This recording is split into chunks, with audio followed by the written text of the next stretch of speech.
Utiliser de la lumière naturelle. 7 sur 10. Franchement, c'est le plus simple pour démarrer et en plus c'est une lumière gratuite, mais c'est pas toujours suffisant, donc il faut mixer parfois avec des accessoires et ou de la lumière artificielle. Créer un moodboard avant ton shooting.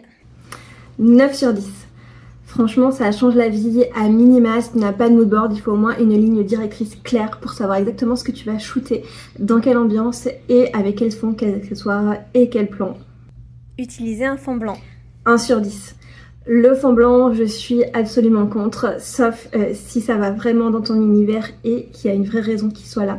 Mais par défaut, jamais, jamais, jamais, on n'est pas sur Amazon ici, on veut un fond qui raconte une histoire. Retoucher tes photos avec des presets. 5 sur 10. C'est vraiment pas mal si tu fais tes propres presets et ça te permet de gagner du temps pour déjà avoir des réglages préconçus. Mais par contre, si tu utilises les presets de quelqu'un d'autre, c'est pas forcément adapté à ton univers, à ta lumière, à tes créations et ça peut dénaturer les couleurs. Utiliser uniquement un appareil photo. 2 sur 10. Alors oui, un appareil photo c'est très bien, mais si tu sais pas s'en servir, ça sert à rien. Autant shooter avec ton smartphone.